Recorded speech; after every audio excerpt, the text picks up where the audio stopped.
د یوې زنانه د قرآن کریم سره دومره شوق و چې هره خبره به د قرآن کریم د آیت په ویلو سره کوله، د هرې خبرې جواب به د قرآن کریم په آیت سره ورکړه.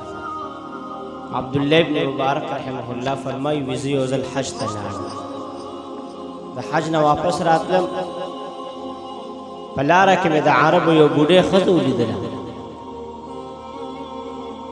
د یوې اونې سره ډېره خفه ناسته وه، د وړی کمیس یې چولی و، د خپلې قافلې نه پاتې شوې وه. ما د هغې بوډۍ نه تپوس وکړو، د هغې زنانه نه مې تپوس وکړو، نو هغې به د هرې خبرې جواب به ما د قرآن کریم آیت په ویلو سره راکړه. نو عبدالله ابن مبارک رحمه الله فرمایي وی ما په هغې باندې سلام واچو، په هغې راته جواب کې وویلي سلام قولا من رب الرحیم، د مهربان رب د طرفه په دوی سلام ویلی شي. د قرآن کریم آیت یې راته وویل. بیا عبدالله ابن مبارک رحمه الله فرمایي دی بوډۍ زنانه ما ته د سلام جواب د قرآن کریم په آیت سره راغی. ما ته بیا تپوس وکړو چرته راغلی وې، څه دې کول؟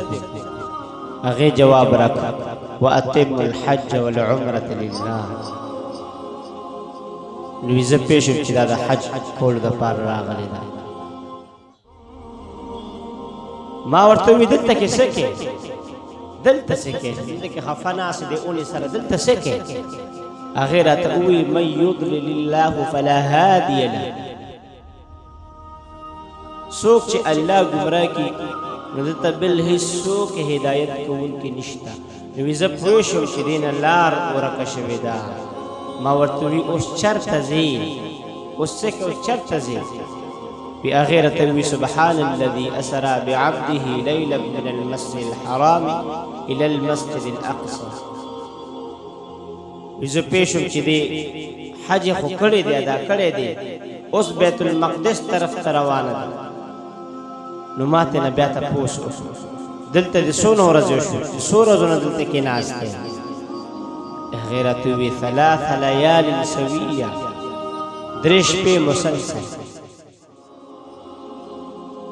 وی ما ته بیا تپوس وکړو چې دلته د خوراک څه نشته نو ته څه شی خورې؟ وی هغې راته وویل هو یطعمني ویسقیني، ما ته خپل رب خوراک او څښاک راکوي. مقصد یې دا چې الله تعالی ما ته په څه نه څه طریقه باندې رزق را رسوي.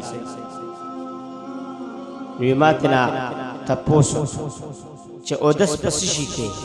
دلته خو د اوبو څه انتظام هم نشته، نو ته اودس څنګه کې د لمونځ دپاره؟ د اودس طریقه دې څه ده؟ بیا هغې راته وویل چې فلم تجدوا ماء فتیمموا صعیدا طیبا، بس که تاسو اوبه نه مومئ نو د پاکې خاورې اراده وکړئ، یعنې په پاکه خاوره باندې تیمم ووهئ. نو زه پوه شوم چې دا په خاوره تیمم کوي. ما ورته وویل د ما څه د خوراک څه شته؟ دا اخره، دا اخره.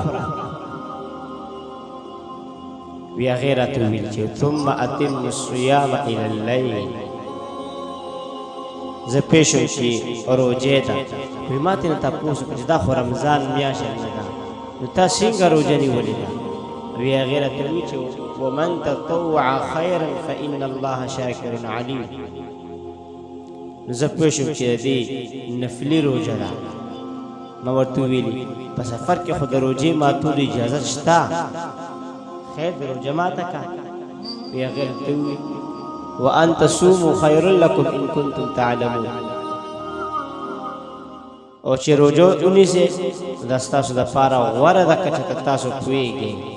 نو ما ورته وویل ته زما په شان عامې خبرې ولې نه کړې چې هره خبره د قرآن مجید په آیت ویلو سره راکې؟ وی هغې راته وویل چې ما یلفظ من قول الا لدیه رقیب عتید، د انسان د خولې نه چې څه خبره وځي نو د سره یو ساتونکې فرشته ده د لیکلو دپاره، تیاره ناست دی، هره خبره د انسان لیکي که نه. مقصد دا و چې فرشتي د انسان هر خبره لیکي نو ځکه د احتیاط د وجې نه عامې خبرې نه کوم بلکې د هر خبر د قرآن کریم په آیت سره کوم زم چې د قرآن کریم آیتونه لیکي تور محبت الله اکبر بما ته بیا تاسو ته د کومې قبیلې نه یا غیرته چې ولا تقف ما ليس لك به علم ان السمع والبصر والفؤاد كل اولئك كان عنه مسؤولا د کوم څه چې تا ته علم نشته هغه پسې مګر بشک غوږ سترګه او زړه د دې ټولو سيزونو به د هر چا نه تپوس کولی شي مقصد یې دا چې د کومې خبرې تا سره څه واسطه نشته د هغې په تپوس کولو کې خپل وخت مه ضایع کوه داسې خبرو تپوسونه مه کوه ما ورته ویلي ما معاف کړه ټیک ته ما نه غلطي وشوله معاف مې کړه چې بې فایدې تپوس مې تاسو نه وکړو وهغې راته وویلي لا تثریب علیکم اليوم یغفر الله لکم په تاسو باندې نن ورځ هیڅ الزام نشته یغفر الله لکم الله تعالی تاسو معاف ما ورته وویل زما په اوښه باندې کښېنه چې خپلې قافلې ته دې ورسول وی اخیرته چې وما تفعلوا من خیر يعلمه الله تاسو چې نیکه کوم کار کوي په هغه باندې الله پوهیږي مقصد یې دا چې که تاسو ما سره احسان کوي نو الله به دې اجر درکړي ما خپل اوخه کینولا او دې ته ویلي په دې اوخه باندې تکینه هغه د کیناستونه مخکې ویلي قل للمؤمنین یغضوا من ابصارهم مؤمنانو سړو ته ووایه ای پیغمبره چې دوی خپلې سترګې ښکته ساتي هذه آیت کریمه د حشې ترجمه ده هغې ما ته دا ویل غوښتل چې ته خپل نظر ښکته کړه نو زه به پرې اوښه باندې سواره شم پرې اوښه به کښېنم نو ما خپل نظر ښکته کړ ما ښکته کتل هغې طرف ته مې نه کتل او یو طرف ته ودرېدل کله چې هغه په اوښه باندې کېناسته نو اوښه هغې روانه کړله نو هغې منډه ووهله د اوښې او د دې جامې وشلېدلې نو دوی وویلې وما اصابکم من مصیبة فبما کسبت ایدیکم ویعفو عن کثیر تاسو چې کوم مصیبت در رسي الله فرمایي نو دا د خپلو لاسونو د عمل په وجه باندې در رسي مقصد یې دا چې دلته څه مشکل شته نو ځکه دې اوښې منډه کړله عبدالله ابن مبارک رحمه الله فرمایي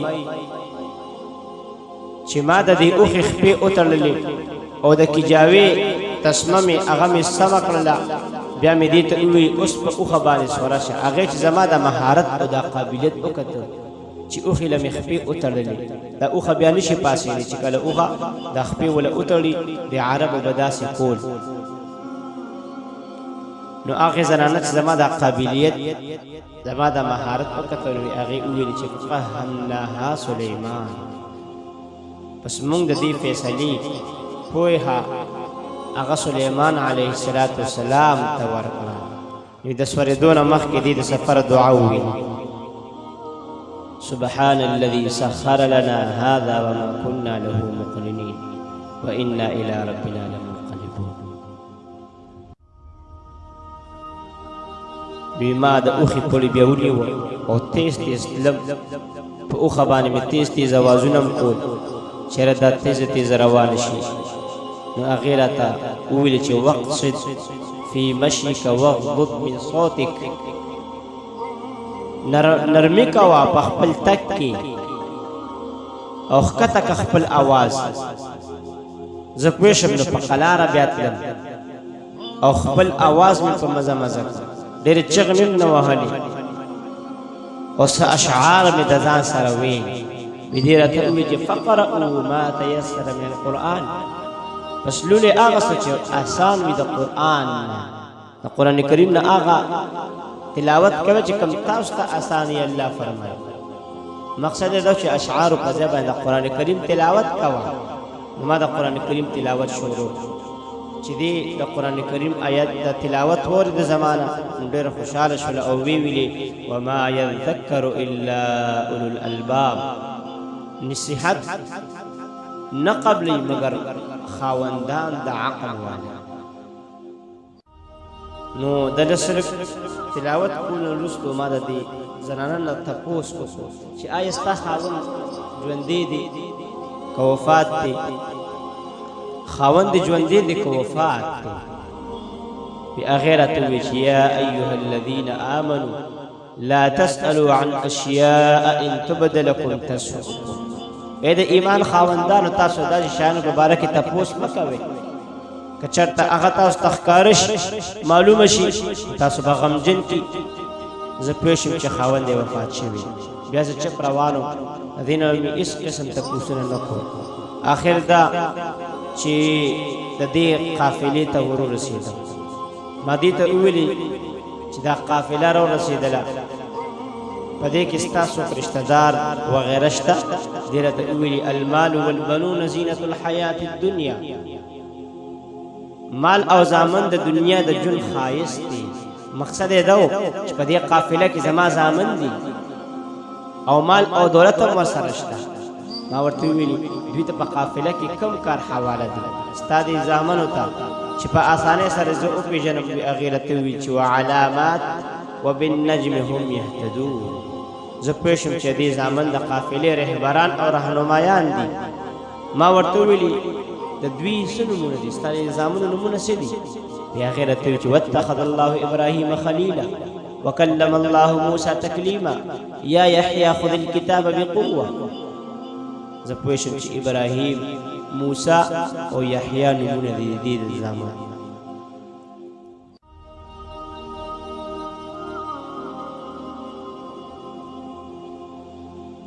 نو ما په تیزه باندې د دې زنانه دې درې واړو زامنو ته اوازونه وکړل، یا ابراهیم، یا موسی، یا یحیی.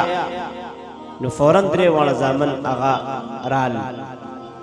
کله چې ممکن است دې ښځې خپلو بچو ته وویلې فبعثوا احدکم بورقکم هذه الى المدینه فلینظر ایها ازکى طعاما فلیأتکم برزق منه.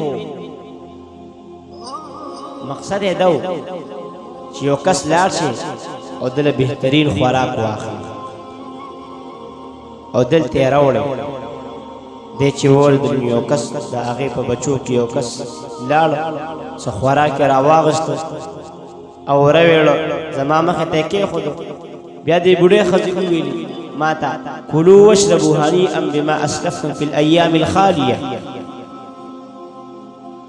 تاسو ښه په خوند او مزو سره خورئ او څښئ په سبب د هغه اعمالو سره چې تاسو په تېر شوو ورځو کې کړي دي.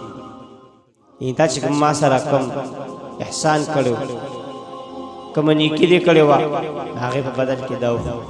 بیا دې ښځې بل آیت وویل چې هل جزاء الاحسان الا الاحسان. د احسان بدله صرف احسان دی. مقصد یې دا و چې زه ستا حسن سلوک شکریه ادا کړم چې تا زه په خپله اوښه باندې کېنولم او دلته د خپلې قافلې ته یې راوستلم. ډېره شکریه دې ادا کوم. عبدالله ابن مبارک رحمه الله فرمایي چې ما د دې بوډۍ د زامنو نه تپوس وکړو ستاسو خوراک، او ورته مې وویلې د دې زامنو ته مې وویلې چې ګوره ستاسو دا خوراک دا په ما باندې تر هغه وخته پورې حرام دي تر څو پورې چې تاسو ما ته د دې بوډۍ ښځې حالت نه بیان کړی، د خپلې مور حالت هم راته بیان کړي.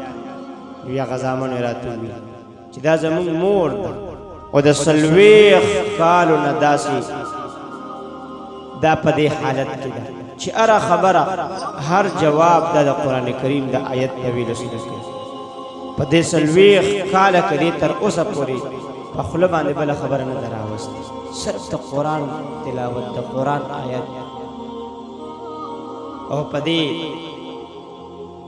او دې چې کوم دوی په ځان باندې دا پابندي ځکه لګولې ده چې چېرته مې د خولې نه داسې خبره ونیسي چې د الله د ناراضتیا د خفګان سبب او ذریعه وګرځي. نو بیا چې دا ما واورېدل ما وویل چې ذلک فضل الله یؤتیه من یشاء والله واسع علیم. نو زما عزتمندو داسې خلق تېر شوي د قرآن سره دومره محبت و چې خبرې اترې د قرآن په آیت سره کولې هر وخت به د قرآن تلاوت په خپله ژبه باندې. نن زموږ مسلمان باندې ډېر افسوس پکار دی. نن د دنیا دپاره 7 او 8 ګنټې په نور باندې په ګرمۍ کې ولاړ نه تنګېږي، خو که جومات کې امام یو 2-3 منټه ژبه اوږده کړه یا امام لږ لیټ شو، نو بیا هر یو کس هغه باندې چې کوم دی نو خارخ لګېدلي او بیا پې ناوخته چې دا امام ولې لیټ شو، دا جمع یې ولې دونه اوږده کړه، جمع یو 2-3 منټه اوږده کړي بیا پې سبا مونځ هم نه کوو، یاره دی اوږده مونځونه کوي. نو 7-8 ګنټې په سور نور باندې دنیا دپاره ولاړ د آخرت دپاره یو 2-3 منټه زیات نشي ورکولی الله. ډېر افسوس زموږ په مسلمان باندې پکار دی.